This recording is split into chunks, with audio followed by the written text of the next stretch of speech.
Sunita Bulkul cooking में सुनीता बुलकुल आपल्या YouTube चॅनलवर तुम्हा सगळ्यांचं खूप खूप स्वागत आहे। आज आपण आहे ना गुढीपाडवा स्पेशल मस्त श्रीखंड पुरीचा बेत करतोय। खूप छान टेस्टी आणि काही मी ते टिप्स सांगितल्या आहेत त्या नक्की फॉलो करा। व्हिडिओ शेवटपर्यंत बघा। चला तर मग व्हिडिओला सुरुवात करू। हे बघा इथे मी ना एक हे घेतलं भांडे घेतलंय त्याच्यावर चाळणी ठेवलेली आहे आणि हा सफेद कपडा ठेवलेला आहे। आता इथे मी हे घरी लावलेलं दही आहे, दूध छान गरम करून घेतलेलं आहे, थंड हाताला सोसेल असं थंड करून घेतलं। त्याच्यामध्ये मग थोडंसं वेलचण टाकून हे रात्रभर सेट करायला ठेवलेलं आहे। आणि दुसरी गोष्ट म्हणजे हे थोडं सेट झालं की मग लगेच थंड झालं की हे जे दही आहे ना हे आपल्याला फ्रीज मध्ये ठेवून द्यायचं आहे, म्हणजे मग ते जास्त आंबट पण होत नाही आणि घट्टही होत नाही, सॉरी हे होत नाही त्याला। हे बघा आता हेच आहे ना आपल्याला असं जेवढं शक्य होईल तेवढं सगळं पाणी काढून घ्यायचंय। हे बघा असं आहे ना सगळं पाणी काढून घ्यायचं आपल्याला, म्हणजे मग काय होतं की आपला हा जो चक्का आहे ना मस्त छान कोरडा होतो, पाणी राहत नाही याच्यामध्ये। आणि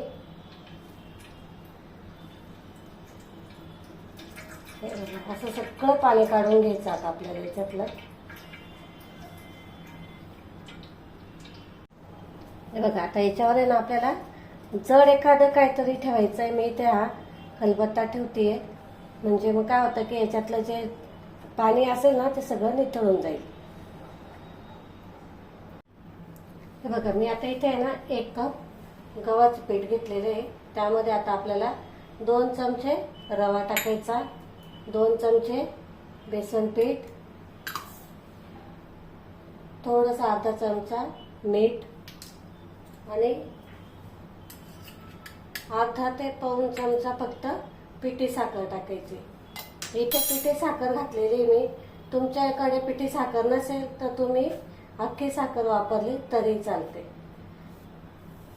साखरेने काय होतं की पुरीला मस्त छान असा कलर येतो, रव्याने मस्त अशी खुसखुशीत होते, टम्म फुगते आणि बेसन पिठाने मस्त छान असं हे व्हायला मदत होते, फुगायला मदत होते।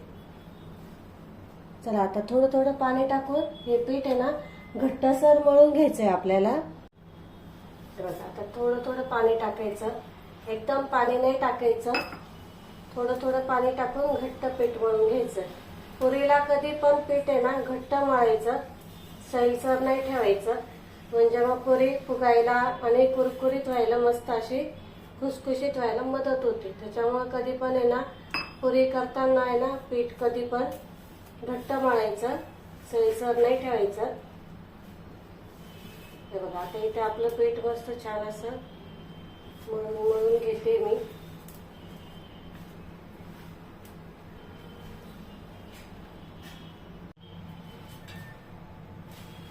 हे बघा असं आहे ना थोडं थोडं पाणी घ्यायचं आणि छान असं घट्टसर मळून घ्यायचं, आपल्याला गोळा तयार करून घ्यायचा।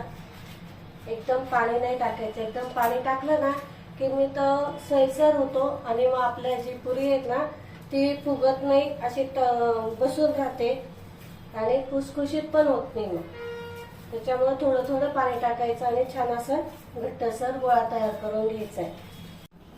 हे बघा छान असं घट्ट मळून झालेलं आहे। आता हे मी साईडला ठेवते, झाकून ठेवू। हे बघा मी ना इथे हे जे ठेवलेलं होतं ना वजन ते काढून घेतले आता। हे बघा मस्त बऱ्यापैकी ना पाणी मी याचं निथळलं आहे, दाखवते तुम्हाला। हे बघा इतकं पाणी निघालं। आता आपला चक्का कसा झाला ते दाखवते तुम्हाला। हे बघा एकदम मस्त झालेला आहे। हे बघा पनीर सारखा झाला एकदम। आता काय करायचं, हे जे असतं ना आजूबाजूचं लागलेलं पनीर किंवा हे चक्का हा आहे ना असा एकत्र करून घ्यायचा पुन्हा, आणि ना हा जो बाजूचा भाग आहे ना तो पुन्हा असा मध्ये घालायचा आणि जो मधला भाग आहे तो बाजूला काढायचा। म्हणजे काय होतं की आपलं हे जे पनीर आहे ना किंवा चक्का छान असा सगळ्या बाजूने त्याच्यातलं पाणी निथळून जातं आणि त्याला पाणी सुटत नाही. मग आता हे पुन्हा आपण एक 5 मिनिटासाठी किंवा 10 मिनिटासाठी जास्तीत जास्त ठेवून देऊ. पुन्हा हे बघा असं ठेवून द्यायचं पुन्हा. हे बघा आता आपण हे ना 1 पाऊल घेतलेला आहे. त्यामध्ये हा जो शेंगा आहे ना तो आहे ना काढून घेऊ बाउलमध्ये. म्हणजे छान असं आपलं बघा तुम्ही बघू शकता कसं मस्त पनीर सारखं झालेलं एकदम घट्ट मस्त. आता याच्यात आपल्याला चाळायची वगैरे गरज नाहीये. पुढची स्टेप तर सांगते मी तुम्हाला. आता पुढची स्टेप आपण इथे ना साखर किंवा गूळ वगैरे नाही वापरत. आपण इथे खडी साखर वापरतोय ज्याला मिसरी असं पण बोलतात. आता ही ना मी थोडीशी खलबत्त्यामध्ये ना बारीक करून घेते थोडी. मग आपण हे ना मिक्सरला छान बारीक पावडर करून घेऊ. हे बघा झाली. तर मिक्सरला बारीक करून घेऊ. हे बघा छान अशी बारीक झाली.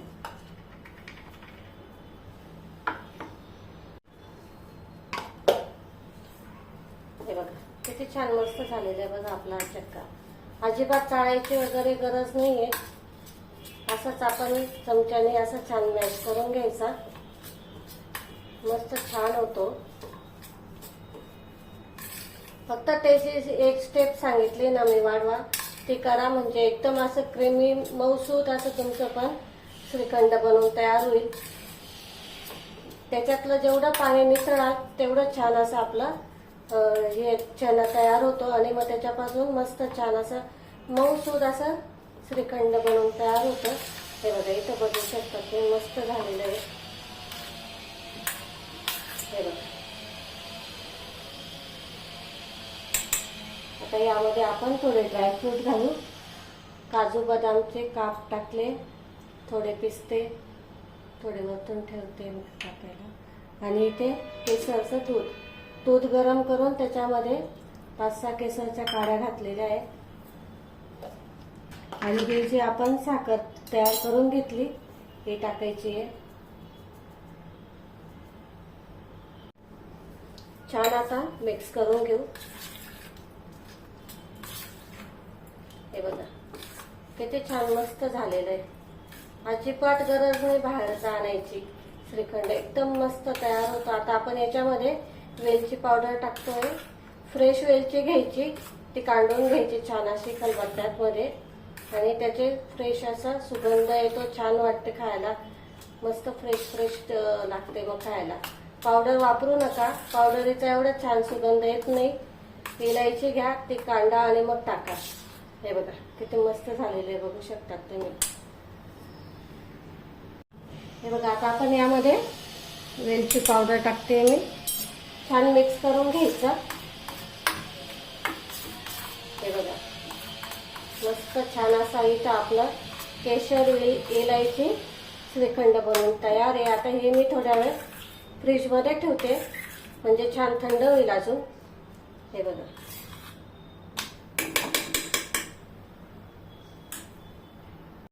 हे बघा मस्त छान असं मळून झालेलं आहे. हे बघा किती छान झालं बघा आपलं पीठ. आता याला आहे ना थोडंसं तेलाचा हात लावायचा आणि छान अजून असं मळून घ्यायचं. आपण आहे ना पुरी लाटून घेऊ. मी इथं पुरीला तेल वगैरे नाही लावलेलं. हे बघा तेल पीठ काहीच लावलेलं नाहीये तरी पण मस्त होतं ते. कारण पीठ छान भिजलं ना मग तेल पीठ वगैरे लावायची गरज नसती. हे बघा आता आहे ना आपण या आहे ना तळून घेऊ. तुमच्या कढईमध्ये जेवढ्या मावतील तेवढ्याच टाका. जास्त हे करू नका नाही तर मग काय होतं की ज्या पुऱ्यांना त्यांना मग फुलायला ते हे भेटत नाही, जागा भेटत नाही, मग त्या चपट्या होऊन जातात. हे बघा किती भारी पुऱ्या झालेल्या आहेत आपल्या. कशा मस्त टम्म फुगतायत बघा. मस्त झाल्या आहेत ना. हे बघा कसं मस्त झालेलं आहे बघा आपलं श्रीखंड एकदम भारी झालेलं आहे. हे बघा थोडे पिस्ते टाकते मी गार्निशिंग साठी. मस्त असे आपले टम्म फुगलेले बघा किती छान आहे बघा. टाकते तरी पण हे होत नाही बघा किती छान झालेलं आहे बघा. इथे मस्त छान असं आपलं बनवून तयार झालेलं आहे श्रीखंड पुरी. खूप छान टेस्टी. आपण इथे साखर गुळ न वापरता केलेलं आहे. इथे आपण खडी साखरेचा वापर केलेला आहे. खूप छान टेस्टी लागते. तुम्ही पण नक्की ट्राय करा. तुम्हाला जर साखर गुळ जर काही खायचं नसेल तर हा मस्त ऑप्शन आहे. आणि उन्हाळ्यासाठी हा खूप छान आहे. खडी साखर शरीराला थंड असते म्हणून मग मी इथे खडी साखरेचा वापर केलेला आहे. जर व्हिडिओ जर आवडला असेल तर लाईक शेअर आणि सबस्क्राईब करायला अजिबात विसरू नका. आपण अशाच नवनवीन रेसिपींसोबत पुन्हा भेटू. तोपर्यंत नमस्कार.